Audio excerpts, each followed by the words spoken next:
കൗക്കസ് international യൂണിവേഴ്സിറ്റിയിൽ ഏതൊക്കെ type of ക്ലാസ്സുകളുണ്ട്? അതായത് ലെക്ചർ സെമിനാർ ആണല്ലോ. അവിടെ ഞങ്ങൾക്ക് വർക്ക് ബുക്സ് ഉണ്ടാവും, അതിൽ ടീച്ചേഴ്സ് വന്ന് ഫുൾ എക്സ്പ്ലെയിൻ ചെയ്ത് തരും. ഒരു സെമിനാർ ഒരു സബ്ജക്ട്, ഈ സബ്ജക്ട് 10 സെമിനാർ 10 സെമിനാർ. അത് തെറ്റ് പറഞ്ഞു കഴിഞ്ഞാലും കുഴപ്പമൊന്നുമില്ല. 1.5 മണിക്കൂറിനുള്ളിൽ ഏത് പബ്ലിക് ട്രാൻസ്പോർട്ട് യൂസ് ചെയ്താലും ആ 28 പോകത്തുള്ളൂ. എങ്ങനെയുണ്ടായിരുന്നു വാറിന്റെ ഒരു എക്സ്പീരിയൻസ്? ഇവർ വന്നിട്ടുണ്ട് മുട്ടെന്ന് എടി ബോംബ് പൊട്ടിയിട്ടുണ്ട്. എനിക്ക് ബോർഡറിലൊക്കെ റഷ്യൻ ആർമീസ് ഉണ്ട്. 100 പേരെ എന്തോ ഉണ്ടായിരുന്നു. കുത്തി കുറച്ചിട്ടാ കൊണ്ടുവന്നത്. അപ്പൊ ഇങ്ങനെ ഷെല്ല് വീഴുന്ന സൗണ്ട് ഒക്കെ കേൾക്കുന്നുണ്ട്. അപ്പൊ എന്താ ചെയ്യേണ്ട ഒന്നും അറിയുന്നില്ല. അപ്പൊ അവിടുന്ന് ഒരാൾ മരിക്കുന്നൊക്കെ നമ്മൾ കണ്ടിട്ടുണ്ടായിരുന്നു. മൂഡ് മാറ്റി ട്രാക്ക് മാറ്റി. അങ്ങനെയാണ് ശരിക്കും ജോർജിയയിലുള്ള മെഡിസിൻ ലൈഫ്. ഈ ടോപ്പിക്കുകളൊക്കെ പക്ക ആവണം. എനിക്ക് വെക്കേഷൻ വേണ്ടല്ലേ, യൂണിവേഴ്സിറ്റിയിൽ പറഞ്ഞു കട്ട് ചെയ്യാം. പഠിക്കാനൊക്കെ നല്ല സമയം കിട്ടും. അതല്ലേ ഞാൻ പറഞ്ഞത്. ഇത്രയും ഇതിന്ന് പിന്നെ MBBS വരണം, പിന്നെയും ജോർജിയ അബ്രോഡ്, ഈ ഒരു ആലോചനയിലേക്ക് പിന്നെ എങ്ങനെ വന്നത്? അത് ആഗ്രഹമുണ്ട്. അപ്പോൾ നമ്മളിന്ന് കൗക്കസസ് ഇൻ്റർനാഷണൽ യൂണിവേഴ്സിറ്റി, അതായത് ജോർജിയയിലുള്ള ഒരുപാട് ഇന്ത്യൻ സ്റ്റുഡൻസ് പഠിക്കുന്ന, ഒരുപാട് മലയാളി സ്റ്റുഡൻസ് പഠിക്കുന്ന, ഒരുപാട് കുട്ടികൾ പഠിച്ചിറങ്ങി FMG എഴുതി നാട്ടിൽ വർക്ക് ചെയ്യുന്ന നല്ലൊരു റിസൾട്ട് ഉണ്ടാക്കിയ യൂണിവേഴ്സിറ്റിയാണ് കൗക്കസ് ഇൻ്റർനാഷണൽ യൂണിവേഴ്സിറ്റി. അപ്പോൾ ആ ഒരു യൂണിവേഴ്സിറ്റിയിൽ പഠിക്കുന്ന കുട്ടികളാണ് ഇവർ. അപ്പോൾ ഇവരോട് നമുക്ക് എന്താണെന്ന് വെച്ചാൽ യൂണിവേഴ്സിറ്റിനെ കുറിച്ചിട്ടും ജോർജിയയിലെ ലൈഫിനെ കുറിച്ചിട്ടും ഇവിടെ വന്നിട്ടുള്ള ബാക്കിയുള്ള എക്സ്പീരിയൻസിനെ കുറിച്ചൊക്കെ നമുക്ക് ഇങ്ങനെ വെറുതെ ഒന്ന് സംസാരിച്ച് നോക്കാം. അപ്പോൾ എങ്ങനെയുണ്ട് എക്സ്പീരിയൻസ് ജോർജിയയിൽ? മസിൽ പിടിക്കരുത്. ആരെ തുടങ്ങുക? ആരേശ തുടങ്ങുക. എങ്ങനെയുണ്ട് ജോർജിയയിൽ ശരിക്കും ഇവിടെ വന്നിട്ടേ ഏറ്റവും എക്സൈറ്റിംഗ് ആയിട്ടുള്ള സംഭവം എന്തായിരുന്നു? എങ്ങനെ ഇവിടെ എത്തിയത് ജോർജിയയിൽ? എങ്ങനെ ജോർജിയ ചൂസ് ചെയ്ത് കൗക്കസ് ഇന്റർനാഷണൽ എത്തി? ഉള്ള പോലെ പറയണില്ലേ, എയർ കയറ്റി അല്ല, കുറെ കൺട്രി നോക്കിയിട്ടുണ്ടായിരുന്നു. പിന്നെ കുറച്ച് അഫോർഡബിളും എന്നാൽ ഒരു യൂറോപ്യൻ സ്റ്റൈല് അങ്ങനെയൊക്കെ നോക്കിയപ്പോൾ ജോർജിയ കുറച്ചും കൂടി നല്ലതെന്ന് തോന്നി. എങ്ങനെ നീ ഉക്രൈനില് നിന്റെ ബേക്കിലൊക്കെ ബോംബ് വീണ് അപ്പൊ ഇങ്ങനെ ഓടി ബങ്കർ കയറി എന്നൊക്കെ പറഞ്ഞ കഥ പറഞ്ഞില്ലേ? അത് കുറച്ച് കഴിഞ്ഞിട്ട് പറയാം. ആ ഒരു ഫ്ലോയിൽ ഇപ്പൊ വരുന്നില്ല. അസന പറയും എന്തുവാ. നീ നീറ്റ് +2 അത് കഴിഞ്ഞ് ജോർജിയ, എങ്ങനെയായിരുന്നു ആ ഒരു ജേണി? എനിക്ക് പണ്ട് മുതലേ അബ്രോഡ് പോയി പഠിക്കണം എന്നായിരുന്നു ആഗ്രഹം. ഇതെന്തത് പരസ്യം അല്ലേ? പണ്ട് മുതൽ ഞാൻ അബ്രോഡ് പോയി പഠിക്കണം എന്ന് ആഗ്രഹമായി. നീ ഉള്ളത് പോലെ സാധാരണ പറയുമ്പോൾ പറയും. അപ്പോൾ എനിക്ക് പൊതുവെ ബിസിനസ് ആയിരുന്നു താല്പര്യം. ഞാൻ ആദ്യമേ ബിസിനസ് പഠിക്കാനായിരുന്നു നിന്നുണ്ടായിരുന്നത്. പിന്നെ അത് പാളിപ്പോയി. അതെന്താന്ന് വെച്ചാൽ ശരിയാവുന്നുണ്ടായില്ല. നോക്കുമ്പോൾ +2 കഴിഞ്ഞപ്പോൾ തന്നെ IELTS പോയി. പിന്നെ ഒരു ജർമ്മൻ A1 വരെ പഠിച്ചു. പക്ഷേ പോകേണ്ട കാര്യങ്ങളൊന്നും ശരിയായില്ല. അപ്പോൾ ഒരു കൊല്ലം ഒരു ബ്രേക്ക് എടുക്കാമെന്ന് വിചാരിച്ചു. വെറുതെ ഇരുന്ന് നാട്ടുകാർ അറിയൂലേ, അതുകൊണ്ട് നീറ്റിന് ചേർന്നതാണ്. നീറ്റിന് ചേർന്നപ്പോൾ പിന്നെ MBBS തന്നെ മതി എന്നുള്ളൊരു ഡിസിഷനിലേക്ക് എത്തി. അങ്ങനെ അതെ, ടേണിംഗ് പോയിന്റ്. ലൈക്ക് ചെറുപ്പത്തിലേ ഞാൻ പറയാറുണ്ട്, ആര് ചോദിച്ചാലും എനിക്ക് ഡോക്ടറാണ്. പിന്നെ വലുതായി തുടങ്ങിയപ്പോൾ എനിക്ക് മനസ്സിലായത് പറ്റുന്ന പണിയല്ല. പിന്നെ നീറ്റിനിരുന്നപ്പോൾ എനിക്ക് തന്നെ മതി എന്നുള്ളൊരു തോട്ട് വന്നു. പിന്നെ അങ്ങനെ ഫോറിൻ ഡിഗ്രി കണ്ടു. ഞാനിപ്പോൾ വീട്ടിൽ പറഞ്ഞപ്പോൾ അവർക്കൊരു പേടിയൊക്കെ ഉണ്ടായിരുന്നു. പിന്നെ ഒരു ദിവസം ഞാൻ പാരൻസിനെ കൊണ്ട് ഹാഷിൽ സാറിനെ മീറ്റ് ചെയ്യിച്ചപ്പോൾ അവരുടെ എല്ലാം പേടി ഒക്കെ പോയി. അന്ന് തന്നെ അഡ്മിഷൻ്റെ കാര്യങ്ങളൊക്കെ ചെയ്ത് പിന്നെ ഇവിടെ എത്തി. എങ്ങനെയുണ്ട് ജോർജിയ? അടിപൊളിയാ. ഒറ്റ വാക്കിൽ തീർന്നു. അതെ, കൊള്ളാം. നിങ്ങൾക്ക് യൂണിവേഴ്സിറ്റി എങ്ങനെയുണ്ട്? എൻ്റെ പറയും. യുകെയിലെ +1 +2 ഒക്കെ പഠിച്ചത്, അത് വെച്ചിട്ട് ഇവിടുത്തെ എഡ്യൂക്കേഷൻ എങ്ങനെയുണ്ട് ജോർജിയയിലുള്ള? എഡ്യൂക്കേഷൻ അങ്ങനെ ചോദിച്ചു മലയാളത്തിൽ ഞാൻ ആക്സെന്റ് ഇട്ടായിരുന്നു എനിക്ക്. എഡ്യൂക്കേഷൻ ഇവിടുത്തെ കുഴപ്പമില്ല. ടീച്ചേഴ്സ് അത്യാവശ്യം എക്സ്പ്ലെയിൻ ചെയ്തു. അതായത് അവിടെ എങ്ങനെയാണ് +1 +2 പഠിപ്പിക്കുന്നത്? അവിടെ ഞങ്ങൾക്ക് വർക്ക് ബുക്സ് ഉണ്ടാവും, അതിൽ ടീച്ചേഴ്സ് വന്ന് ഫുൾ എക്സ്പ്ലെയിൻ ചെയ്ത് തരും ഇൻഡിവിജ്വലി. ബോർഡുമേൽ എക്സ്പ്ലെയിൻ ചെയ്യും. നമ്മുടെ നാട്ടിലെ പോലെ തന്നെയാണ് അവിടെയും പഠിപ്പിക്കുന്നത്. സ്മാർട്ട് ബോർഡുമേ എക്സ്പ്ലെയിൻ ചെയ്യും. അവരുടെ ടീച്ചേഴ്സ് ഉണ്ടാക്കിയ വർക്ക് ബുക്സ് ഉണ്ടായിരിക്കും. ടെക്സ്റ്റ് ബുക്കിൽ നിന്ന് അവർ പേഴ്സണലൈസ് ചെയ്ത് ഉണ്ടാക്കിയ വർക്ക് ബുക്സ് ഉണ്ട്. അതിൽ നിന്ന് എക്സ്പ്ലെയിൻ ചെയ്യും. ഞങ്ങൾക്ക് ക്വസ്റ്റ്യൻ ചെയ്യിപ്പിക്കും ക്ലാസ്സിൽ. അപ്പോൾ ടീച്ചേഴ്സ് വന്ന് നമുക്ക് ഇൻഡിവിജ്വൽ അറ്റൻഷൻ തന്ന് ചെയ്യും. ആക്ടിവിറ്റീസ് ഉണ്ടാവും. ആക്ടിവിറ്റീസും ലാബും ഒക്കെയാണ് കുറെ മെയിൻ. പിന്നെ എക്സാംസ് ഉണ്ടാവും. എന്തായാലും ഒരു 2 ആഴ്ച കൂടുമ്പോഴെങ്കിലും എക്സാംസ് ഉണ്ടാവും. അങ്ങനെ അതങ്ങനെ പഠിച്ച് ഇവിടെ അതേ സിസ്റ്റം തന്നെയാണുള്ളത്. ഇവിടെ ഞങ്ങൾക്ക് ഒരു ദിവസം പഠിപ്പിച്ചത് അടുത്ത ആഴ്ച എന്തായാലും സെമിനാറിന് അത് പറഞ്ഞു കേൾപ്പിക്കണം. അപ്പോൾ എന്തായാലും പഠിച്ചോളൂ. അതെങ്ങനെ എന്താണ് ശരിക്കും നമുക്ക് കൗക്കസ് ഇന്റർനാഷണൽ യൂണിവേഴ്സിറ്റിയിൽ ഏതൊക്കെ ടൈപ്പ് ഓഫ് ക്ലാസ്സുകളുണ്ട്? അതായത് ലെക്ചർ സെമിനാർ ആണല്ലോ. അപ്പോൾ ഈ ലെക്ചർ എങ്ങനെയാണ് നടക്കുന്നത്? സെമിനാർ എങ്ങനെയാണ് നടക്കുന്നത്? എന്താ ലെക്ചേഴ്സ് എന്ന് പറയുമ്പോൾ ടീച്ചേഴ്സ് എക്സ്പ്ലെയിൻ ചെയ്ത് പഠിപ്പിച്ചു തരാം. അവർ PPTs ഉണ്ടാക്കിയിട്ടുണ്ടാവും. അത് വെച്ച് നമുക്ക് എക്സ്പ്ലെയിൻ ചെയ്ത് തരും. ഇതേ സംഭവം നമ്മൾ പഠിച്ചിട്ട് സെമിനാറിന് അവർക്ക് പോയി കേൾപ്പിച്ചു കൊടുക്കണം. ലൈക്ക് അവർ ക്വസ്റ്റ്യൻ ചെയ്യുമ്പോൾ നമ്മളത് കേൾപ്പിച്ചു കൊടുക്കണം. ഞാൻ ഇപ്പോൾ മനസ്സിലാക്കുന്ന ലെക്ചർ എന്ന് പറഞ്ഞു കഴിഞ്ഞാൽ നമുക്ക് എന്താണോ ടോപ്പിക്, ഇപ്പോൾ ഒരു ടോപ്പിക് അബ്ഡോമിൻ അല്ലെങ്കിൽ ലോവർ ലിംബ്. അപ്പോൾ ആ ഒരു ടോപ്പിക്കിനെ കുറിച്ച് നമ്മൾ പോയി പഠിച്ചു പോയിട്ട് ആ ലെക്ചർ എന്ന് പറഞ്ഞു കഴിഞ്ഞാൽ അവർ PPT ഇട്ടിട്ട് ഇതിങ്ങനെ എക്സ്പ്ലെയിൻ ചെയ്ത് തരും. ഇത് മനസ്സിലാവും എക്സ്പ്ലെയിൻ ചെയ്യുന്നത്? മനസ്സിലാവും. അപ്പോൾ അതാണ് ലെക്ചർ, അതായത് PPT ഇട്ട് ഇങ്ങനെ പറഞ്ഞു പോകുന്നത്. സെമിനാർ അപ്പോൾ എന്താ? സെമിനാർ എന്ന് പറഞ്ഞാൽ ക്വസ്റ്റ്യൻ ചോദിക്കൽ മാത്രമാണ്. ക്വസ്റ്റ്യൻ ചോദിക്കും. അപ്പോൾ നമ്മൾ എന്തെങ്കിലും പറയാണ്ടിരുന്ന പറഞ്ഞ് ഇപ്പം എന്തെങ്കിലും തെറ്റിയൊക്കെ പോയാൽ അത് ആ ക്ലാസ്സിൽ തന്നെ വെച്ച് എക്സ്പ്ലെയിൻ ഒക്കെ ചെയ്തു തരും. അതായത് ലെക്ചറിന് എടുത്ത സാധനത്തിന് ഒന്നുകൂടെ ഡീറ്റെയിൽ ചെയ്യും. അപ്പോൾ എല്ലാ ദിവസവും പഠിക്കണം. നിങ്ങൾ പഠിക്കുന്നത് ഞാൻ കാണില്ലല്ലോ. അതെ. അപ്പോൾ ലെക്ചേഴ്സും സെമിനാർസും ആണ് ഉള്ളത്. അപ്പോൾ പൊതുവെ ഈ ലെക്ചേഴ്സ് എടുക്കുന്ന ടീച്ചേഴ്സിൻ്റെ ക്ലാസ് മനസ്സിലാവാറുണ്ട്. ഇംഗ്ലീഷ് തന്നെയാണ്? ആ, നല്ല വൃത്തിക്ക് മനസ്സിലാവുന്നുണ്ടോ ക്ലാസ്?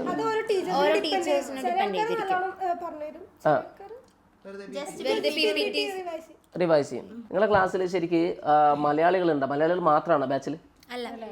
മിക്സഡ് എന്ന് പറയുമ്പോൾ ലെബനൻസ് ഒക്കെ ക്ലാസ്സിൽ തന്നെ ഉണ്ട്, സുഡാനികളൊക്കെ ഉണ്ട് ക്ലാസ്സിൽ. അപ്പോൾ എത്ര പേരുണ്ട് ടോട്ടൽ? എത്ര പേരാ ക്ലാസ്സിൽ ബാച്ചിൽ? 30 പേരാണ് ഒരു ഗ്രൂപ്പിലുള്ളത്. ഈ ഗ്രൂപ്പിൽ നിങ്ങളെല്ലാവരും ഒരു ഗ്രൂപ്പാണ്? വേറെ വേറെ ഗ്രൂപ്പാണ്?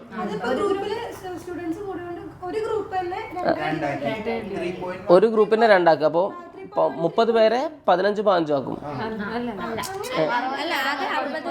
30 ആക്കും. അപ്പോൾ ഈ 30 പേർക്ക് ഒന്നിച്ചാണ് ലെക്ചർ ഉണ്ടാവുന്നത്. ലെക്ചർ 60 പേർക്ക് ഒന്നിച്ച്, സെമിനാർ എന്ന് പറയുമ്പോൾ 30 പേർക്ക് ഒന്നിച്ചും 30 പേർക്ക് വേറെതും സെപ്പറേറ്റ് അങ്ങനെ അല്ലേ? ഓക്കെ. അപ്പോൾ നിങ്ങളുടെ ക്ലാസ്സിൽ എത്ര അറബ്സ് ലെബനോനിൽ കുട്ടികളും നിങ്ങളുമാണോ ഉള്ളത്? ഇന്ത്യൻസും ആണോ ഉള്ളത്? നോർത്ത് ഇന്ത്യൻസും പിന്നെ ഏതൊക്കെ രാജ്യങ്ങളിൽ നിന്നുള്ള കുട്ടികളുണ്ട്? ആഫ്രിക്ക, പിന്നെ തായ്ലൻഡിൽ നിന്നൊക്കെ കുട്ടികളുണ്ട് ക്ലാസ്സിൽ. തായ്ലൻഡിൽ നിന്നുണ്ട്, മ്യാൻമർ, ആഫ്രിക്ക, സുഡാൻ. അതെ. അപ്പോൾ ഒരു സദ്യ തന്നെയാണ്, എല്ലാ വിഭവങ്ങളും ഉണ്ട്. അമേരിക്കൻസ് ഉണ്ടാ? യൂറോപ്യൻസ് ഉണ്ടാ? കുറവാണ്. അപ്പോൾ മെയിനായിട്ട് ഈ ഒരു രാജ്യങ്ങളിൽ നിന്നൊക്കെയാണ്. ലെബനോൺ എന്നൊക്കെ ഉണ്ടല്ലേ? ലെബനീസ് ആണ് കൂടുതൽ.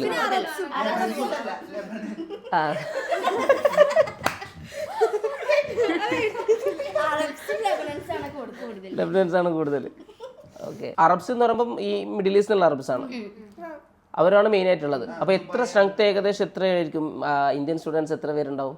30-ൽ കുറവാ. എത്ര പേരുണ്ടാവും? മലയാളീസ് കുറച്ചും കൂടി കുറവാണ്. നമ്മൾ ഈ ഒരു ടീമും എക്സ്ട്രാ നിങ്ങളെല്ലാവരും ഒരു ഗ്രൂപ്പാണ്? ഒരു ലെക്ചറിൽ ഒന്നിച്ചാണ്. പിന്നെ വേറെ വേറെ. അപ്പോൾ നിങ്ങളെല്ലാം ഒന്നിച്ചാണ്. അപ്പോൾ ഇവരുടെ ഈ ഇന്റർനാഷണൽ പല രാജ്യത്തു നിന്നുള്ള കുട്ടികളുണ്ടല്ലോ. അപ്പോൾ ഇവർ പരിചയപ്പെട്ട കുട്ടികളൊക്കെ പരിചയപ്പെട്ടത്. അപ്പോൾ ഇത് ശരിക്കും നമ്മൾ നാട്ടിൽ പഠിക്കുന്നതിന് എൻ്റർലി ഡിഫറെൻ്റ് അല്ലേ? ഇത് നമ്മൾ മലയാളികൾ മാത്രമാണ് നമ്മുടെ നാട്ടിലൊരു ക്ലാസ്സിലുണ്ടാവുക. ഇവിടെ പല രാജ്യത്തുള്ളതാണ്. അപ്പോൾ അത് ബെനിഫിറ്റ് ആണോ അല്ലെങ്കിൽ പോസിറ്റീവ് ആണോ അല്ലെങ്കിൽ നെഗറ്റീവ് ആണത്? എന്തൊക്കെയാ പോസിറ്റീവ്, എന്തൊക്കെയാ നെഗറ്റീവ്? നെഗറ്റീവ് നമുക്കിപ്പോൾ മലയാളീസ് ആകുമ്പോൾ പെട്ടെന്ന് അപ്പുറം കണക്ട് ചെയ്യാൻ പറ്റും. കമ്മ്യൂണിക്കേഷൻ പെട്ടെന്ന് കണക്ട് ചെയ്യാൻ പറ്റും മലയാളീസ് ആകുമ്പോൾ. നമുക്ക് ലാംഗ്വേജ് ബാരിയർ ഉണ്ടാവും. അവര് കൂടുതലും അവരുടെ ലാംഗ്വേജ് സംസാരിക്കുന്ന ആൾക്കാരായിട്ടാണ് കുറച്ചുകൂടെ കണക്ട്. അപ്പോൾ നിങ്ങളോട് അധികം മിംഗിളാവാൻ വരില്ല. ചില ആൾക്കാർ ഇങ്ങോട്ട് വന്ന് ഡൗട്ടൊക്കെ ചോദിക്കും, നമ്മളായാലും അങ്ങോട്ട് ഡൗട്ടൊക്കെ ചോദിക്കും. ചില ആൾക്കാർ അവർ തന്നെ ഒരു ടീമായിട്ട്, ഇപ്പൊ നമ്മളിപ്പോ മലയാളീസ് ടീം ആവുന്ന പോലെ അവര് ടീമായിട്ടുണ്ടാവാം. അപ്പോൾ ഇവരോട് സംസാരിച്ച് അപ്പോൾ ഈ ഒരു സാധനത്തിൽ നിങ്ങൾക്ക് മെയിനായിട്ടുള്ള ബെനിഫിറ്റ് എന്താ തോന്നിയത് ഇവരോട്? അതായത് പല കുട്ടികളും ഒരു ക്ലാസ്സിലാവുന്നതിൻ്റെ നിങ്ങൾ ഫീൽ ചെയ്തിട്ടുള്ള ബെനിഫിറ്റ് എന്താ? നമുക്ക് പല നാട്ടിലെ കൾച്ചർ നമുക്ക് മനസ്സിലാക്കാൻ പറ്റും.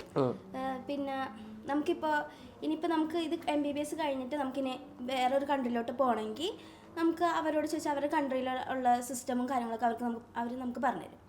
സെയിം നമുക്കും പറഞ്ഞു കൊടുക്കാം. അങ്ങനെ അതൊക്കെ നല്ല. അപ്പോൾ നിങ്ങളെ ഈ കഫറ്റീരിയയിലുള്ള ഫുഡൊക്കെ ഈ എല്ലാവർക്കും വേണ്ടിയിട്ടുള്ള ഫുഡാണ്? എല്ലാ ടൈപ്പും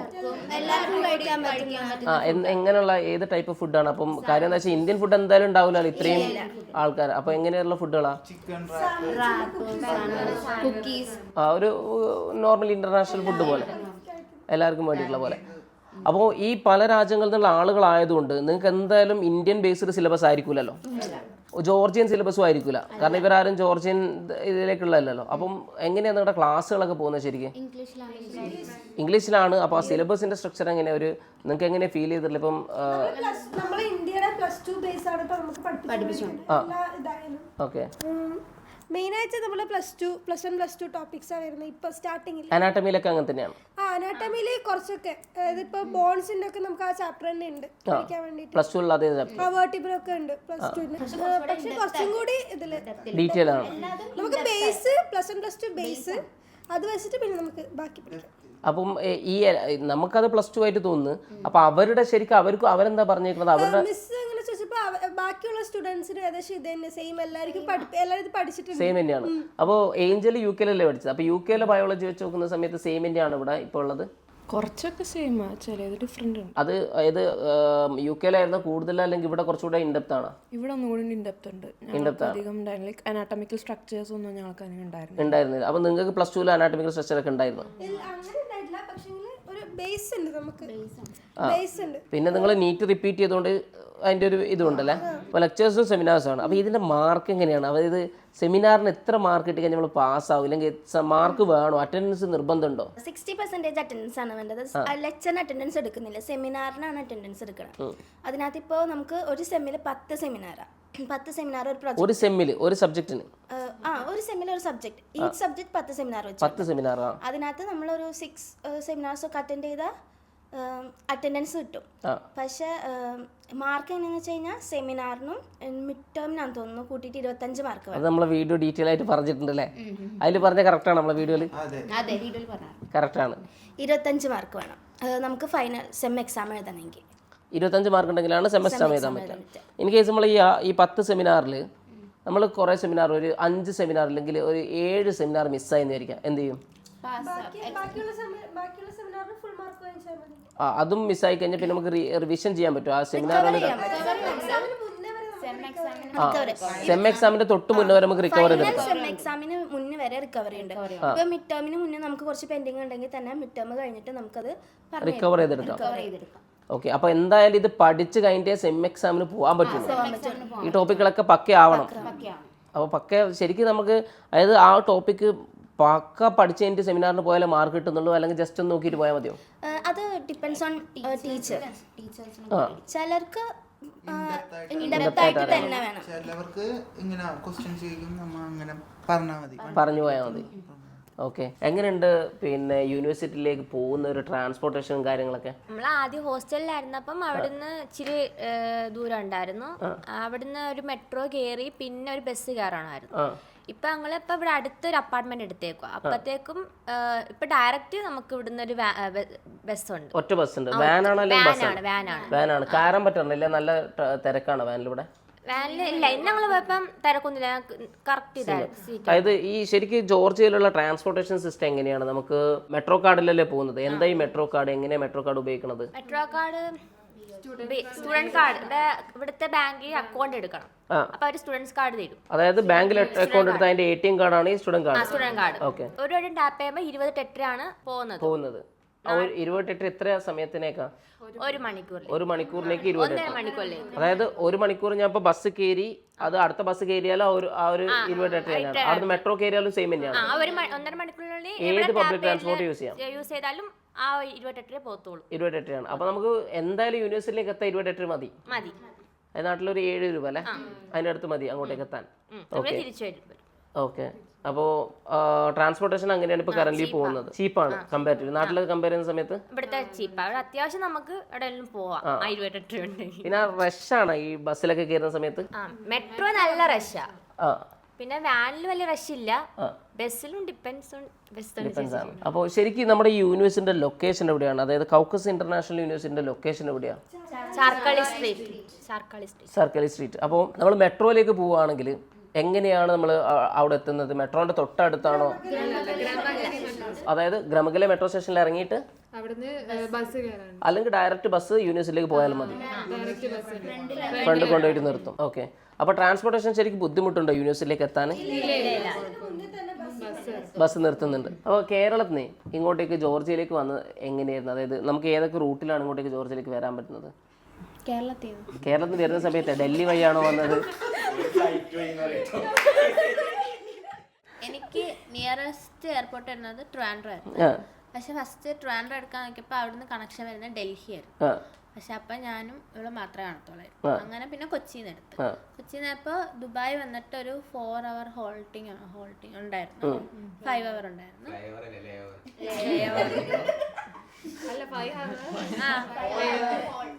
ഒന്നും പേടിക്കണ്ട, എയർ കയറും. 5 hour ലെയർ ഉണ്ടായിരുന്നു. അത് കഴിഞ്ഞിട്ട് അവിടുന്ന് ഡയറക്റ്റ്. ഓക്കെ. അപ്പോൾ ടിബിലിസിയിൽ എത്തിയിട്ട് ഇങ്ങോട്ടേക്ക് എങ്ങനെയായിരുന്നു വന്നത്?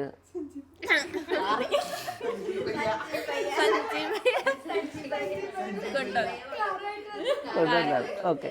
അപ്പോൾ എയർപോർട്ടിൽ നിന്ന് കുറേ ദൂരം ഉണ്ട് ഇങ്ങോട്ടേക്ക്? 40 മിനിറ്റ് ഉണ്ട്. യൂണിവേഴ്സിറ്റിന്റെ ക്ലാസിന്റെ ടൈമിംഗ് എങ്ങനെയാണ്? നമുക്ക് എത്ര മണിക്കാണ് ക്ലാസ് തുടങ്ങണത്? 9 മണിക്ക് സ്റ്റാർട്ട് ചെയ്യുന്നത്. അത് ചിലപ്പോൾ 8:55 ആകുമ്പോൾ കുളിച്ച് പോയാൽ മതി. ഇല്ല, ഞങ്ങൾക്ക് ഇപ്പൊ ഡിസ്റ്റൻസ് ഉണ്ട്. 35 മിനിറ്റ്സ് ഒക്കെ മതി. നേരത്തെ ഇറങ്ങണം. ഒരു 1 മണിക്കൂർ സമയം എടുക്കും. 1 മണിക്കൂർ മുന്നെങ്കിലും അറ്റ്ലീസ്റ്റ് ഇറങ്ങണം. ആദ്യമൊക്കെ വരുമ്പോ 1 hour മുമ്പ് എന്തായാലും ഇറങ്ങണം. കാരണം ഹോസ്റ്റലിൽ നിന്ന് 1 മണിക്കൂർ വേണമായിരുന്നു. ഇപ്പൊ ഒരു 1/2 മണിക്കൂർ മതി. ഇപ്പൊ 30-35 മിനിറ്റ്സ് ഒക്കെ മതി, പെട്ടെന്ന് എത്തുന്നുണ്ട്. അപ്പോൾ രാവിലെ എത്ര മണിക്കാണ് ക്ലാസ് ശരിക്കും ഇവിടെ ഒഫീഷ്യലി സ്റ്റാർട്ട് ചെയ്യണത്? ഒഫീഷ്യലി 9 o'clock സ്റ്റാർട്ട് ചെയ്യുന്നത്.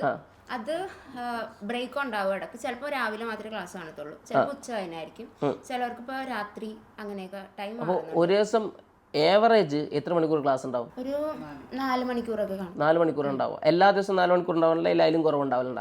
അതിലും കുറവ്. ചിലപ്പോൾ 2 ലെക്ചർ അല്ലെങ്കിൽ 2 സെമിനാർ അങ്ങനെയൊക്കെ കാണത്തുള്ളൂ. കൂടുതൽ എത്ര സമയം ഉണ്ടായത്? കൂടുതൽ 6 hours മാക്സിമം ക്ലാസ് ഉള്ളത്. അതായത് എന്തായാലും നമുക്ക് ഒരുപാട് ഒഴിവ് സമയം ഇവിടെ കിട്ടും. പഠിക്കാനൊക്കെ നല്ല സമയം കിട്ടും. അതല്ലേ ഞാൻ പറഞ്ഞത്.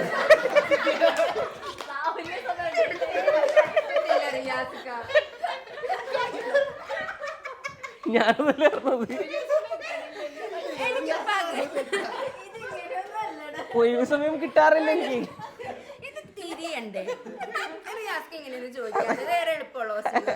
നിങ്ങൾ ഈ ഫ്രീ ടൈമിൽ എന്താ ചെയ്യാ?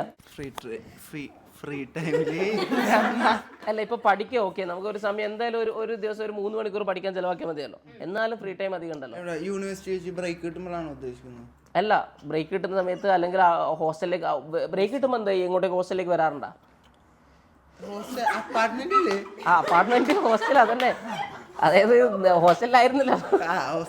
ഹോസ്റ്റലിൽ ഫ്രീ ടൈം കിട്ടുമ്പോൾ എല്ലാവരും കൂടി പുറത്തൊക്കെ പോയി. അങ്ങനെയല്ലടാ, അതായത് യൂണിവേഴ്സിറ്റിന്റെ ക്ലാസിന്റെ ഇടയിൽ ബ്രേക്ക് കിട്ടിയാൽ കിട്ടി 1 മണിക്കൂർ 2 മണിക്കൂറൊക്കെ ബ്രേക്ക് ഉണ്ടാകുന്ന സമയം ഉണ്ടാവില്ല. അപ്പോൾ എന്ത് ചെയ്യും?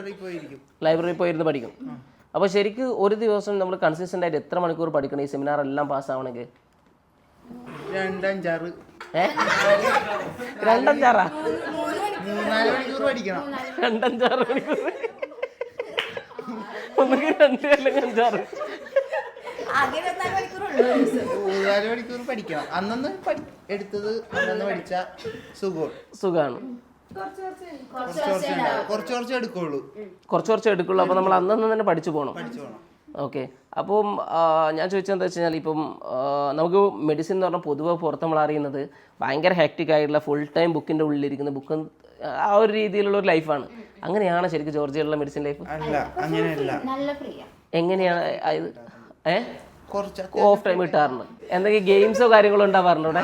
ഫുട്ബോൾ കളിക്കാൻ ഞങ്ങൾ പോയാലും ഫുട്ബോൾ കളിക്കാൻ പോകാറുണ്ട്. വേറെന്തെങ്കിലും പിന്നെ വേറെന്തെങ്കിലും പുറത്തിങ്ങനെ കറങ്ങാനോ നടക്കാൻ പോകും? എവിടെ നടക്കാൻ പോകാറുണ്ട്? അപ്പോൾ നമുക്ക് റിലാക്സ് ചെയ്ത് പഠിക്കാൻ പറ്റുന്ന ഒരു സ്ഥലമാണ്. അപ്പോൾ ഈ ഇയറിൽ ക്ലിനിക്കൽസ് എന്തെങ്കിലും സ്റ്റാർട്ട് ചെയ്തോ? ശരിക്കും 1.5 മാസമായിട്ടുള്ളൂ. എങ്ങനെയുണ്ട് യൂണിവേഴ്സിറ്റി പൊതുവെ കാണാനും കാര്യങ്ങൾക്കൊക്കെ? ഇപ്പൊ അങ്ങോട്ട് പറയും. കാണാനായിട്ട് പ്രത്യേകിച്ചൊന്നുമില്ല. ആകെ 2 ബിൽഡിംഗ് ഉള്ളു. പിന്നെ ഉള്ളത് ലൈബ്രറി നല്ല അടിപൊളി ഡെവലപ്പ് ചെയ്ത് വരുന്നുണ്ട്. പുതിയ ബിൽഡിംഗ് പണിയുണ്ട്. അപ്പൊ അത് 2025 എന്തോ കംപ്ലീറ്റ് ആവും. വലിയ ബിൽഡിംഗ് ആണ് അത്? അതറിയില്ല. ഇൻഡോർ ഏരിയ, ഡോർമെട്രി ഒക്കെ വരുന്നുണ്ട് യൂണിവേഴ്സിറ്റി. അത് നമുക്ക് 2025 കംപ്ലീറ്റ് ആവുമെന്നാണ് എഴുതി വെച്ചേക്കുന്നത്. ഓക്കെ. അപ്പോൾ യൂണിവേഴ്സിറ്റിയിലായിട്ട് എക്സ്ട്രാ കരിക്കുലർ ആക്ടിവിറ്റി എന്തെങ്കിലും പറഞ്ഞത്, അതായത് എന്തെങ്കിലും സെലിബ്രേഷൻസോ അല്ലെങ്കിൽ ഇവൻറ്റുകളോ, ഇന്ത്യൻ ഇവൻറ്റുകളോ അങ്ങനെ എന്തെങ്കിലും? ഇന്ത്യൻ ഇവന്റ്സ് ആയിട്ടൊന്നും പറഞ്ഞിട്ടില്ല. ട്രിപ്പൊക്കെ അവർ പ്ലാൻ ചെയ്യാറുണ്ട്. ഞങ്ങൾ പോവാറില്ല. അതെ, ഞങ്ങൾ പോവാറില്ല. ഒരു 2 weeks എങ്ങാണ്ട് മുന്നേ ഞങ്ങളോട് അവിടെ തന്നെ ഒരു സ്റ്റുഡൻറ്റ് വന്ന് ഞങ്ങളോട് പറഞ്ഞു, ഇങ്ങനെ അവർ ഓർഗനൈസ് ചെയ്യുന്നുണ്ട്, നമുക്ക് വേണമെങ്കിൽ ഒരു 1 day ട്രിപ്പാണ്, നമുക്ക് വേണമെങ്കിൽ ജോയിൻ ചെയ്യാമെന്ന്. പിന്നെ ഞങ്ങൾക്ക് അധികം പരിചയമാവാത്തതുകൊണ്ട് ഞങ്ങൾ അതല്ല യൂണിവേഴ്സിറ്റിന്റെ കൾച്ചറൽ പ്രോഗ്രാം എന്തെങ്കിലും. പിന്നെ ഇതുവരെ ഞങ്ങളൊന്നും കണ്ടിട്ടില്ല. പക്ഷേ യൂണിവേഴ്സിറ്റിയുടെ ഇൻസ്റ്റാ പേജിലൊക്കെ കാണാൻ ഓൾറെഡി ഒരു ഫുട്ബോൾ ഗ്രൂപ്പ് ടീമൊക്കെ ഉണ്ട്. അവർ മാച്ചസ് ഒക്കെ വിൻ ചെയ്യാറുണ്ട്. ഓക്കെ. നമുക്ക് അറ്റൻഡൻസ് ലെക്ചറിനും സെമിനാറിനും അറ്റൻഡൻസ് നിർബന്ധമാണ്. എന്തുവാ ഇഞ്ചലേ? ലെക്ചറിന് അങ്ങനെ അറ്റൻഡൻസ് എടുക്കാറില്ല, പക്ഷേ സെമിനാറിന് അറ്റൻഡൻസ് എടുക്കും. ഓക്കെ. അപ്പോൾ അറ്റൻഡൻസ് നമുക്ക് ഇത്ര പെർസെൻറ്റേജ് ഉണ്ടെങ്കിൽ എക്സാം എഴുതാൻ പറ്റുന്നുണ്ട്.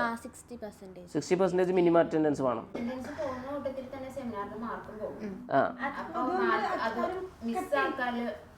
കുറവായിരിക്കും. പോയിന്റാണ് വരുന്നത്. ശരിക്കും ഇവർ എങ്ങനെയാണ് മാർക്ക് ഇടുന്നത്? അതായത് നമ്മളെ ക്വസ്റ്റ്യൻസിൻ്റെ ആൻസേഴ്സ് വെച്ചിട്ടാണോ, അല്ലെങ്കിൽ നമ്മൾ ചെയ്യുന്ന അസസ്മെന്റ് വെച്ചിട്ടാണോ, അല്ല മുഖം നോക്കിയിട്ട് ആളുടെ സൗന്ദര്യം നോക്കിയിട്ടാണോ? ആൻസർ പറയുന്നതിനനുസരിച്ച് നമ്മൾ അത്യാവശ്യം നല്ല കോൺഫിഡന്റ് ആയിട്ട് പറഞ്ഞു കഴിഞ്ഞാൽ നമുക്ക് മനസ്സിലായിട്ടുണ്ട് അല്ലെങ്കിൽ നമ്മൾ പഠിച്ചിട്ടുണ്ടെന്ന് പറഞ്ഞു കഴിഞ്ഞാൽ അവർ മാർക്ക് ഇട്ട് തരും. അല്ല, ചില യൂണിവേഴ്സിറ്റിയിലേക്ക് അല്ലേ മുഖം നോക്കിയിട്ടും സൗന്ദര്യം നോക്കിയിട്ടൊക്കെ മാർക്ക് ചെയ്യുന്നുണ്ട്. അതാ ചോദിച്ചത്. ഇല്ല, ഇങ്ങനെയില്ല, ഇത് പഠിച്ചിട്ട് തന്നെയാണ്. ഓക്കെ, നല്ല കോൺഫിഡൻസ് പറയണം. അത് തെറ്റ് പറഞ്ഞു കഴിഞ്ഞാലും കുഴപ്പമൊന്നുമില്ല. കോൺഫിഡൻസ് ആണ് ഇവിടുത്തെ മെയിൻ. കോൺഫിഡൻസ് വേണം. ഇല്ല, കോൺഫിഡൻസ് ഉണ്ടെങ്കിൽ നമ്മൾ ഒന്ന് പറയാൻ ബുദ്ധിമുട്ട് കാണിച്ചാലും അവർ ഒരു ചാൻസും കൂടി തരാൻ മടിക്കത്തില്ല. പക്ഷെ ആദ്യം മുതലേ കയ്യിൽ നിന്ന് പോയെങ്കിൽ അവർ മാർക്ക് തരത്തില്ല. എത്ര മിഡ് ടേം എക്സാം ഉണ്ട് ഒരു സബ്ജക്ട് എടുക്കുന്ന സമയത്ത്? ഒറ്റ മിഡ് ടേം ആണോ, അല്ലെങ്കിൽ ഒരു മിഡ് ടേം ഒരു ഫൈനൽ ഒരു സെമ്മോ അങ്ങനെയാണ്? അപ്പോൾ മിഡ് ടേമിന് ഇത്ര മാർക്ക് കിട്ടിയാലേ ഫൈനലിലേക്ക് പോകാൻ പറ്റുള്ളൂ എന്നുണ്ടോ? അത് മിഡ് ടേമിനും സെമിനാറിനും കൂടി 25 മാർക്ക് വേണം. അതെന്തായാലും ഈസി ആയിട്ട് എല്ലാവരും കിട്ടും. അറ്റൻഡ് ചെയ്ത് റെഗുലർ ആയിട്ട് പോണെങ്കിൽ 25 കിട്ടും. അപ്പോൾ ഫൈനൽ എക്സാമിന് നമ്മൾ എത്ര പെർസെൻറ്റേജ് ഉണ്ടെങ്കിൽ പാസ്സാവുക? 51 ഉണ്ടെങ്കിൽ നമ്മൾ പാസ്സാവും. അപ്പോൾ ഇൻ കേസ് നമ്മൾ 51 കിട്ടിയിട്ടില്ലെങ്കിൽ പിന്നെ എന്ത് ചെയ്യുക? ഒരു റീവർക്ക് ഉണ്ടാവും.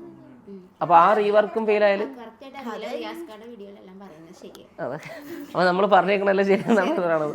നമ്മൾ ഓൾറെഡി എല്ലാ കാര്യങ്ങളും പറഞ്ഞതാണ്. പക്ഷേ ഇവർക്കുള്ള എക്സ്പീരിയൻസും കൂടെ എങ്ങനെയാണ് ഇവർ കറൻ്റ് കാര്യം നമ്മളിവിടെ പറയുന്ന പല കാര്യങ്ങളും ഓൾറെഡി നമ്മുടെ വീഡിയോയിൽ യൂട്യൂബിൽ പറഞ്ഞിട്ടുണ്ട്. പക്ഷെ ഒന്നുകൂടെ ഞാനിത് അറിഞ്ഞിട്ടും ചോദിക്കുന്നത് എന്തിനാന്ന് വെച്ച് കഴിഞ്ഞാൽ എങ്ങനെയാണ് അവർക്കിപ്പോൾ കറൻ്റ് ഇവിടെ നടക്കുന്നത് എന്നുള്ളതും കൂടെ അറിയാൻ വേണ്ടിയിട്ടാണ്. അപ്പോൾ പിന്നെ നിങ്ങളുടെ വെക്കേഷൻ എങ്ങനെയാണ് ശരിക്കും ഇവിടെ? വെക്കേഷൻ നമുക്കിപ്പോൾ മിഡ് ടേം കഴിഞ്ഞിട്ട് ഒരു 10 days അങ്ങാണ്ട് ലീവ് ഉണ്ട്. അതായത് ഇതിൻ്റെ ഇടക്ക്, അതായത് സെമസ്റ്ററിൻ്റെ ഇടക്ക് 14 ദിവസം ലീവ് ഉണ്ട്. ഓക്കെ. ക്രിസ്മസ് വെക്കേഷൻ ഇല്ലേ? അതാണ് ഈ വെക്കേഷൻ. അല്ലാണ്ട് സെം കഴിഞ്ഞ പിന്നെ ഉടനെ അടുത്ത സെം സ്റ്റാർട്ട് ചെയ്യാണ്. ഇയർ കഴിഞ്ഞിട്ടാണ് ഇതെന്തത്? വലിയ ഐഡിയ ഒന്നും ഇല്ലല്ലേ. ഞങ്ങൾ വെക്കേഷനെ കുറിച്ച് നോക്കാറില്ല, കാരണം ഞങ്ങൾ പഠിക്കുന്ന കുട്ടികളാണ്. അതെ, ഞങ്ങൾക്ക് വെക്കേഷൻ വേണ്ടല്ലേ, യൂണിവേഴ്സിറ്റിയിൽ പറഞ്ഞു കട്ട് ചെയ്യാം. അതെ. അപ്പോൾ ഫൈനൽ ബ്രേക്ക് എപ്പോൾ വരുന്നത്? അതായത് ഇതിന്റെ ക്രിസ്മസ് വെക്കേഷൻ ആയിട്ട് 14 ദിവസം 2 ആഴ്ച ലീവ് ഉണ്ട്. ഓക്കെ. എന്താ പ്ലാൻ ഇപ്പം വെക്കേഷന്? ഏത് ഈ 14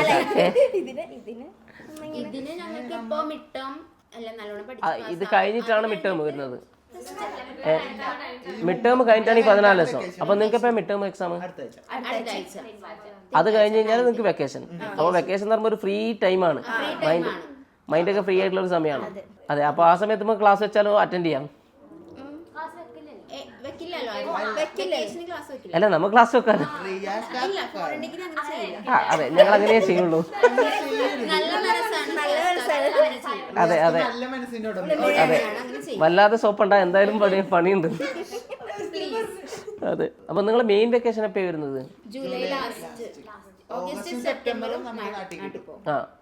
ഓഗസ്റ്റ് സെപ്റ്റംബർ നാട്ടിലാണ്. ഓക്കെ. അപ്പോൾ ഏഞ്ചലെ, ഇവിടുത്തെ ക്ലൈമറ്റ് എങ്ങനെയുണ്ട്? ഏഞ്ചലാണ് ഇവിടെ മിണ്ടാതിരിക്കുന്നത്. ക്ലൈമറ്റ് കുഴപ്പമില്ല, അത്ര തണവില്ല.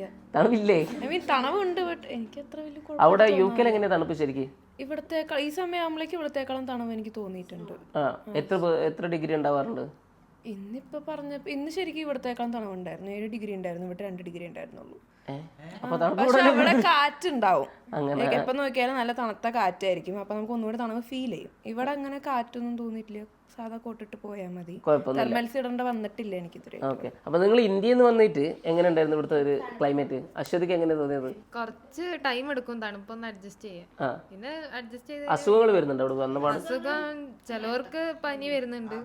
പക്ഷെ അത് നമുക്ക് ഇവിടെ നിക്കാൻ പറ്റാത്ത രീതിയിലുള്ള ഒരു ഇല്ല അങ്ങനത്തെ കുഴപ്പമൊന്നുമില്ല. അഡ്ജസ്റ്റ് ആക്കി ഇങ്ങനെ പോവാം. പിന്നെ അത് ആയി കഴിഞ്ഞാല് കുഴപ്പമില്ല. അഡ്ജസ്റ്റ് ആയി കഴിഞ്ഞാല് ശീലമായാലായിട്ട് ഇങ്ങനെ പോവാം. ഓക്കെയാണ്.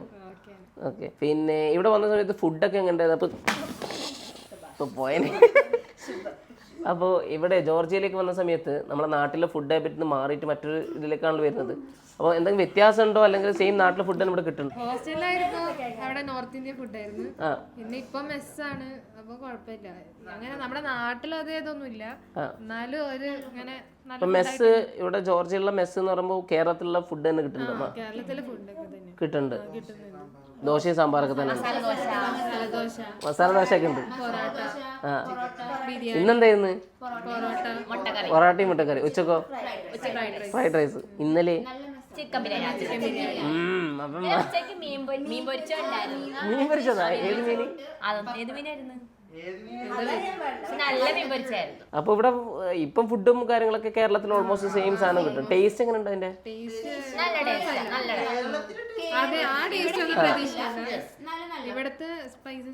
അതെ, അതായത് നാട്ടിലെ ടേസ്റ്റ് എക്സ്പെക്ട് ചെയ്ത് കാര്യമില്ല. പക്ഷെ നമ്മൾ മാറി നിൽക്കുന്ന രീതിയിലുള്ള വലിയൊരു പ്രശ്നമില്ല. UK വെച്ച് നോക്കുന്നവർ എങ്ങനെയുണ്ട് ടേസ്റ്റ്? അതായത് നമ്മളെ നാട്ടിലെ ടേസ്റ്റ് അതേ ടേസ്റ്റ് UK കിട്ടുന്നുണ്ടോ? റെസ്റ്റോറൻറ്റ്സിലൊക്കെ കിട്ടും, അല്ലെങ്കിൽ അതേ ടേസ്റ്റ് കിട്ടും നാട്ടിലെ? അതേ ടേസ്റ്റ് കിട്ടില്ല. മിക്കത് നോർത്ത് ഇന്ത്യൻ റെസ്റ്റോറന്റ്. ഇവിടെ ഉള്ള അതേ ടേസ്റ്റ് തന്നെയാണ് UK? ഇവിടുത്തെ അതേ taste. I mean restaurant base ഇരിക്കും. നിങ്ങളിപ്പോ കഴിക്കുന്ന നല്ല ഫുഡ് അവിടുത്തെ റെസ്റ്റോറന്റിൽ ഇങ്ങനത്തെ ഫുഡ് കിട്ടൂല. അതെ, കഴിക്കാൻ പറ്റുന്ന ഫുഡ് തന്നെയാണ്. പിന്നെ നിങ്ങൾ സെൽഫ് കുക്കിംഗ് സ്റ്റാർട്ട് ചെയ്തിട്ടില്ല? എന്താ കുക്ക് ചെയ്ത് ഇവിടെ? എന്തുണ്ടാക്കി? ഭയങ്കര കൂടുതലായിപ്പോയത് പായസം. അപ്പൊ സാധനങ്ങളൊക്കെ വാങ്ങാൻ പോയപ്പോ ടാങ്ക് കലക്കി. അത് നല്ലൊരു കുക്കിംഗ് ആണ്, ടാങ്ക് കലക്ക. അപ്പൊ ഇവിടെ സാധനങ്ങളൊക്കെ വാങ്ങിയ സമയത്ത് ഇപ്പൊ പാലൊക്കെ വാങ്ങിയില്ലേ? അപ്പോൾ എന്ത് നാട്ടിലായിട്ട് വ്യത്യാസം ഉണ്ടോ വിലക്ക്? എന്ത് വ്യത്യാസമുണ്ട്? എന്ത് വില വരുന്നുണ്ട്? ഇപ്പൊ 3 ലാരിലാണ് തുടക്കം. നാട്ടിലൊരു 120 രൂപ എന്തായാലും എക്സ്പെക്ട് ചെയ്യണം 1 ലിറ്ററിന്. അപ്പൊ അതായത് എങ്ങനെയാലും നാട്ടിലെ ഇരട്ടി വില വരും. എക്സ്പെൻസ് അത്ര തന്നെ വരുന്നുണ്ട്. പിന്നെ ഇവിടെ വന്നിട്ട് നിങ്ങൾക്ക് എന്തെങ്കിലും ആക്ടിവിറ്റീസ്, അതായത് ജോർജിയയിൽ എന്തെങ്കിലും ആക്ടിവിറ്റീസോ കാര്യങ്ങളോ, നൈറ്റ് ലൈഫ് ആക്ടിവിറ്റീസ്, ഇതൊക്കെ എങ്ങനെയായിരുന്നു? ഫുട്ബോളിനൊക്കെ പോയായിരുന്നു. ഐസ് സ്കേറ്റിംഗ്, ഫുട്ബോളൊക്കെ നമ്മള് 1 മണി വരെയൊക്കെ അവിടെ നിന്നിട്ടുണ്ട്. നല്ല സേഫാണ്, പ്രശ്നങ്ങളൊന്നും വന്നിട്ടില്ല. 2 മണി 3 മണിക്ക് ചായ കുടിക്കാനൊക്കെ പോയിട്ടും നല്ല സേഫാണ്. പിന്നെ വേറെ നിങ്ങൾ പുറത്ത് മർജാൻഷലി സ്ട്രീറ്റിലൊക്കെ നടക്കുന്ന സമയത്ത് എന്തെങ്കിലും അതായത് എങ്ങനെ സേഫ്റ്റി അതായത് എങ്ങനെ സ്ട്രീറ്റ് ഫുൾ ഓണാണ്? ഫസ്റ്റ് നിന്ന സ്ട്രീറ്റ് അത്യാവശ്യം നല്ല ഓണായിരുന്നു. മർജനേശ്വരി നല്ല ഓണായിരുന്നു. ടൂറിസ്റ്റുകൾ കുറെ വരുന്ന സ്ട്രീറ്റ് ആയതുകൊണ്ട് നല്ല സ്ഥലമായിരുന്നു അത്. രാത്രി ഇറങ്ങി നടക്കാനും നല്ല ഭംഗിയുള്ള സ്ട്രീറ്റ്. ഇറങ്ങി നടക്കാനൊന്നും പേടിക്കേണ്ട കാര്യമൊന്നുമില്ല. ഷോപ്പ് ഉണ്ട് അടുത്തടുത്ത്, റെസ്റ്റോറൻറ്റ്സ് ഉണ്ട്, എല്ലാം മിക്ക സേഫാണ്. പക്ക 24 hours. സ്പാർ എന്ന് പറയുന്നത് ഇവിടെയുള്ള സൂപ്പർ മാർക്കറ്റ്. അപ്പൊ ഇവിടെയുള്ള സൂപ്പർ മാർക്കറ്റ് ഓൾമോസ്റ്റ് നമുക്ക് വേണ്ട സാധനങ്ങളൊക്കെ ഉണ്ടാവില്ല. പച്ചക്കറി എല്ലാം കിട്ടും. മീറ്റും കിട്ടുമോ? ചിക്കനും കിട്ടുമോ? ഫ്രോസൺ ചിക്കനാണ് ശരിക്കും. ഇവിടെ മീറ്റ് ഫുള്ള് ഫ്രോസൺ ആണോ? ഫ്രഷ് കിട്ടുന്നുണ്ട്. മേടിച്ച് നോക്കിയിട്ടില്ല, ഷോപ്പിൽ പോകുമ്പോൾ കാണാം. ഓക്കെ. അപ്പോൾ നാട്ടിൽ നിന്ന് വരുമ്പോൾ നിങ്ങൾ എന്തെങ്കിലും കുക്കിങ്ങിനുള്ള സാധനങ്ങൾ കൊണ്ടുവന്നിക്കുക. നാട്ടിൽ നിന്ന് ശരിക്കും വരുമ്പം ഇവിടെ ഇതുവരെയുള്ള ഇതിൽ എന്തൊക്കെയാണ് പ്രധാനമായിട്ട് കൊണ്ടുവരേണ്ടത്? മസ്റ്റാണ്, കുക്കർ മസ്റ്റാണ്. പിന്നെ പിന്നെ ഞാൻ ഫുള്ള് അടുക്കളയിൽ കൊണ്ടാവുന്നത്. പിന്നെ ഗ്രൂപ്പായിട്ട് വരുന്നത് ബെനിഫിറ്റ് ആണ്. അതായത് നമുക്ക് നാട്ടിൽ നിന്ന് വരുമ്പോ ഗ്രൂപ്പ് അറിയെങ്കിൽ സാധനങ്ങൾ ഞങ്ങൾക്ക് അറിയത്തില്ലെങ്കിലും ഇതിപ്പോ ഞങ്ങള് ഒരാൾ കൊണ്ടുവന്ന സാധനം മറ്റൊരാൾ കൊണ്ടുവന്നിട്ടുണ്ടാവില്ല. ടാലി ആയി പോകുന്നുണ്ട് സാധനങ്ങൾ. പോകുന്നുണ്ട്. അപ്പൊ എന്തൊക്കെയാ പ്രധാനമായിട്ട് കൊണ്ടുവരേണ്ടത്? കെറ്റിൽ, പിന്നെ കുക്കർ, സ്പൈസസ് ഇവിടെ ചില എക്സ്പെൻസീവ്. സ്പൈസസ് ഉണ്ടായിരുന്നു. പിന്നെ ജാക്കറ്റ് നമ്മൾ ഇവിടുന്ന് വാങ്ങണം അല്ലെങ്കിൽ നാട്ടിൽ നിന്ന് കൊണ്ടുവരണം? ജാക്കറ്റ് അങ്ങനത്തെ ബൂട്ടൊക്കെ ഒരെണ്ണം നാട്ടിൽ നിന്ന് കൊണ്ടുവരാം. ഒരെണ്ണം എന്തായാലും മേടിക്കുന്നത് നല്ലതാ. ഒരെണ്ണം നാട്ടിൽ നിന്ന് മേടിക്കുക, ഒരെണ്ണം ഇവിടെ അതായിരിക്കും നന്നാ. ബൂട്ടാണെങ്കിലോ ഇവിടെ നമുക്ക് അത്ര ആവശ്യമില്ല, നോർമൽ ഷൂസ് തന്നെ മതിയാവും. ഓക്കെ. പിന്നെ ഇവിടെ ജോർജിയൻസിന്റെ ബിഹേവിയർ എങ്ങനെയുണ്ട്? ആർക്കാ നല്ല വൃത്തിക്ക് പറയാൻ പറ്റുക?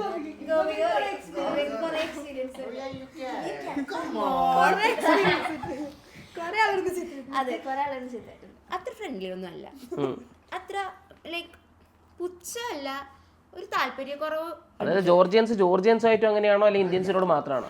ഇന്ത്യൻസിനോട് നമ്മളോട് ഒരു അകൽച്ച ഒരുമാതിരി ഉണ്ട് അവർക്ക്. നിനക്കതിന് വല്ല അർത്ഥം അറിയോ? അവര് ചിലപ്പോ നാച്ചുറലി അങ്ങനെ ആയിരിക്കും. അവര് തമ്മിൽ അങ്ങോട്ടും ഇങ്ങോട്ടും സംസാരിക്കുന്നത് അതേ ഒരു മുഖഭാവത്തോടു കൂടി ആയിരിക്കും. നമുക്ക് പക്ഷെ അത് ഭയങ്കര റൂഡായിട്ട് തോന്നും. അതായത് അവര് സംസാരിക്കുന്നത് അങ്ങനെ തന്നെയാണ്. നമ്മൾ ഈ ചിരിച്ച് സംസാരിക്കുന്നതുകൊണ്ടാണ് നമുക്ക് ചിരി ഇല്ലാത്തതിന്റെ ഒരു പ്രശ്നം വരുന്നത്. അവർക്ക് പൊതുവെ ചിരി കുറവാണ്. അതേപോലെ തന്നെ അധികം സൗണ്ട് ഒന്നും പറ്റത്തില്ല, ഒട്ടും സൗണ്ട് പറ്റില്ല. മസാലന്റെ മണം അല്ലേ?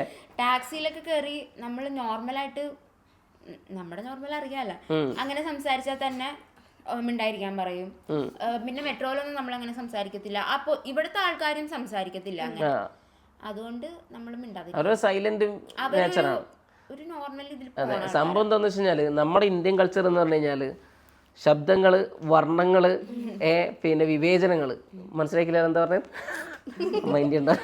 അങ്ങനെയൊക്കെ സാധനങ്ങളുണ്ട്. അപ്പൊ ഇതൊക്കെ ചേർന്നിട്ടുള്ള ഒരു സാധനമാണ്. അപ്പൊ അതുകൊണ്ട് നമുക്ക് ഭയങ്കര നിറങ്ങളും ഭയങ്കര ശബ്ദവും പിന്നെ അതിന്റെ ഒരു ഒച്ചപ്പാടൊന്നും ഇല്ലെങ്കിൽ ഒരു സുഖം ഉണ്ടാവില്ല. പക്ഷെ ഇവിടെ അങ്ങനെയല്ല. ഇവരുടെ കൾച്ചർ തന്നെ ഡിഫറെന്റ് ആണ്. ഇവരുടെ പരിപാടികളൊക്കെ ഉണ്ടില്ലേ? അപ്പൊ അതിന്റെ ഒരു വ്യത്യാസം ഇവർക്ക് ഉണ്ട് ശരിക്കും അല്ലേ? ഇന്ത്യക്കാരെ ഇഷ്ടപ്പെടുന്ന ആൾക്കാരുണ്ട്, നല്ലോണം സ്വീറ്റ് ആയിട്ട് പെരുമാറുന്ന ആൾക്കാരുണ്ട്. നമ്മള് കാണുമ്പോ തന്നെ ഒന്ന് ചോദിക്കും.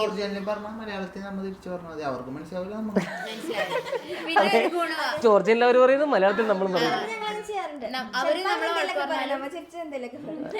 പറഞ്ഞാലും നമുക്ക് മനസ്സിലാവൂല, കാരണം സങ്കടം തോന്നിയില്ല. അതെ. അപ്പൊ പൊതുവെ ഒരു അത്ര വെൽക്കമിങ് ആണെന്ന് പറയാൻ പറ്റൂല. അത്ര വെൽക്കമിങ് ആണെന്ന് പറയാൻ പറ്റത്തില്ല. അപ്പോൾ നിങ്ങൾ ഈ ജോർജിയ എന്ന് പറയുന്ന സമയത്തെ ഫാമിലിന്റെ ഒക്കെ ഒരു എങ്ങനെയായിരുന്നു ഫാമിലിയൊക്കെ? നിങ്ങൾ ആദ്യം ജോർജിയ എന്ന് പറയുമ്പോൾ രേഷ്യന്റെ കേസിൽ രണ്ടാമത് അബ്രോഡ് എന്ന് പറഞ്ഞപ്പോ എന്തായിരുന്നു? ഇനി എവിടെയെങ്കിലും യുദ്ധം ഇല്ലാത്ത സ്ഥലത്ത് പോയി നോക്കാനാ പറഞ്ഞത്. അതെ. ഭയങ്കര പ്രശ്നമായിരുന്നു. എന്നിട്ട് റഷ്യ ബോർഡറിലാണ്. അതെ, പിന്നെയും റഷ്യൻ ബോർഡറിൽ തന്നെ വന്നു. അതെ. നല്ലൊരു കൺട്രി നോക്കാനാ പറഞ്ഞത്. പിന്നെ കുറെ നോക്കി. ജോർജ് കൂടി സേഫ് ആണെന്ന് തോന്നി. പക്ഷേ എനിക്ക് കുഴപ്പമൊന്നുമില്ല. UK ജോർജിയ എന്ന് പറഞ്ഞപ്പോ എങ്ങനെ ഉണ്ടായിരുന്നു? വീട്ടുകാർക്കൊരു ഇതുണ്ടായിരുന്നു. UK ജോർജിയയിൽ വന്ന് പഠിക്കുന്നതിൻ്റെ ഒരു ഇതുണ്ടായിരുന്നു. പിന്നെ എനിക്ക് MBBS അത്ര ആഗ്രഹമുള്ള കാരണം അവർ ഓക്കെ പറഞ്ഞു. അഫ്താബിന്റെയോ? എന്റെ വീട്ടിൽ ഞാൻ പറഞ്ഞപ്പോ തന്നെ അവർ സമ്മതിച്ചു. ഇതൊന്നും ഉണ്ടായില്ല. ഒന്ന് പോയി തൊലയട്ടെ, പഠിച്ചാ മതി എന്ന് പറഞ്ഞ. ഇവിടെ ഈ കൊച്ചിയിലുള്ള ഒരു ആ ലൈഫും ജോർജിയയിലുള്ള ലൈഫും എങ്ങനെയുണ്ട്? മിസ് ചെയ്യുന്നുണ്ടോ? പിന്നെ അത് മാത്രം മിസ് ചെയ്യണല്ലോ. അത് മാത്രമേ മിസ് ചെയ്യുന്നുള്ളൂ. നമ്മ ഇങ്ങനെ സറൗണ്ടഡ് ആയിട്ട് ഒരു അറ്റ്മോസ്ഫിയറിൽ നിന്ന് വന്നപ്പോ പെട്ടെന്ന് വന്നപ്പോ ആക്സെപ്റ്റ് ചെയ്യാൻ പറ്റിയില്ല. പക്ഷെ ഇപ്പൊ ഓക്കെ വരുന്നുണ്ട്. ചുറ്റിനും ആൾക്കാരുണ്ടായി. അവിടെ പഠിക്കാൻ പറ്റുന്നുണ്ട് ഇവിടുന്ന്. പഠിക്കാനൊക്കെ പറ്റണം. ക്ലാസ്സും കാര്യങ്ങളൊക്കെ എങ്ങനെയുണ്ട് യൂണിവേഴ്സിറ്റിയിലെ? ക്ലാസ് കുഴപ്പമൊന്നുമില്ല, നല്ലത് തന്നെ. ഞാൻ പറഞ്ഞ പോലെ പഠിക്കാൻ മനസ്സുണ്ടെങ്കിൽ ആർക്കായാലും പഠിക്കണ്ടോലേക്ക് പഠിക്കാം, കളിക്കണ്ടോലേക്ക് കളിക്കാം. അത്ര സ്ട്രിക്റ്റും അല്ല, അത്ര ലിബറലും അല്ല, മീഡിയം കോളേജ്. അപ്പൊ നമുക്കിവിടെ വേറെ എന്തെങ്കിലും എടുത്തു പറയാനുള്ള കാര്യങ്ങളായിട്ട് നിങ്ങൾക്ക് ജോർജിയയിൽ തോന്നിയിട്ടുണ്ട്? എന്തെങ്കിലും ആളുകൾ അറിയണം എന്ന് തോന്നിയിട്ടുള്ളതായിട്ട്?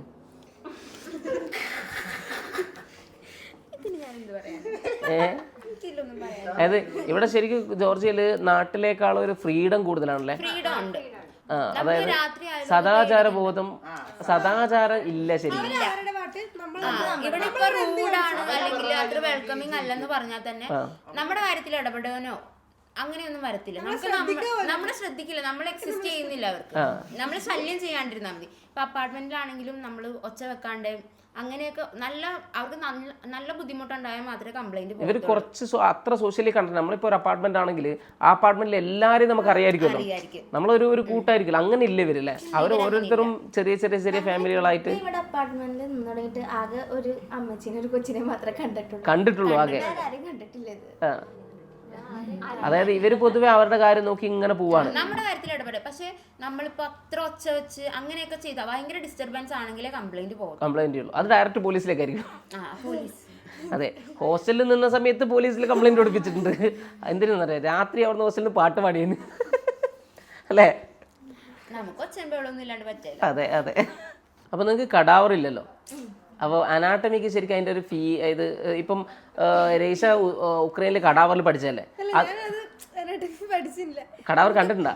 ഇല്ല ഇല്ല, നമുക്ക് സ്റ്റാർട്ടിങ് നമുക്ക് അവിടെ വാറ വന്നു. അവള് വന്നപ്പോ തന്നെ പൊട്ടിയിട്ട് അവിടെ. ഞാനവിടെ 3 months ഉണ്ടായില്ലോ. അപ്പോൾ 3 months നമ്മുടെ ഈ ഒരു വീഡിയോ ശരിക്കും ഇവിടെ കഴിയുന്നില്ല. നമുക്ക് രഹീഷന്റെ ഉക്രൈനിലുള്ള യുദ്ധത്തിന്റെ ഇടയിലുള്ള ഒരു എക്സ്പീരിയൻസ് കൂടെ കേൾക്കാനുണ്ട്. സാധാരണ രഹീഷ നല്ല രസത്തിൽ പറയുന്ന ഒരു കഥ ഉണ്ട്. അതായത് കേൾക്കാൻ നല്ല ഇമ്പുണ്ടാവുമെങ്കിലും അവള് ആ ഒരു യുദ്ധം അതിജീവിച്ച് തിരിച്ചു വന്നതിന്റെ ഒരു എക്സ്പീരിയൻസ് പറയുന്ന ഒരു കഥ. ഉക്രൈനിൽ MBBS പഠിക്കാൻ പോയതും യുദ്ധം വന്ന സമയത്ത് എങ്ങനെയാണ് അവിടുന്ന് രക്ഷപ്പെട്ട് തിരിച്ചു വന്നതെന്നൊക്കെയുള്ള ഒരു കഥ. അത് നമ്മൾ ലെങ്ത് കൂടുന്നതുകൊണ്ട് ഈ ഒരു വീഡിയോയിൽ ഇൻക്ലൂഡ് ചെയ്യുന്നില്ല. അടുത്ത വീഡിയോയിൽ നമുക്ക് ആ കഥ പറഞ്ഞു പോകാം. പിന്നെ വേറൊരു കാര്യം, CAനെ കുറിച്ചുള്ള നമ്മളെ detailed video YouTube channel already ഇറങ്ങിയിട്ടുണ്ട്. അപ്പോൾ അതിന്റെ ലിങ്ക് ഞാൻ ഡിസ്ക്രിപ്ഷനിൽ കൊടുക്കുന്നുണ്ട്. അപ്പോൾ ആ വീഡിയോ കാണാത്ത ആരെങ്കിലും ഉണ്ടെങ്കിൽ ആ വീഡിയോ കണ്ടു കഴിഞ്ഞാൽ യൂണിവേഴ്സിറ്റിനെ കുറിച്ചുള്ള എല്ലാ കാര്യങ്ങളും നിങ്ങൾക്ക് ഡീറ്റെയിൽ ആയിട്ട് മനസ്സിലാവും. ഇനി നമ്മൾ ഈ വീഡിയോയിൽ പറഞ്ഞ എന്തെങ്കിലും കാര്യങ്ങൾ നിങ്ങൾക്ക് ഡൗട്ട് ഉണ്ടെന്നുണ്ടെങ്കിൽ ഡിസ്ക്രിപ്ഷനിൽ നമ്പർ കൊടുത്തിട്ടുണ്ട്, അതിലേക്ക് വിളിച്ചാൽ മതി.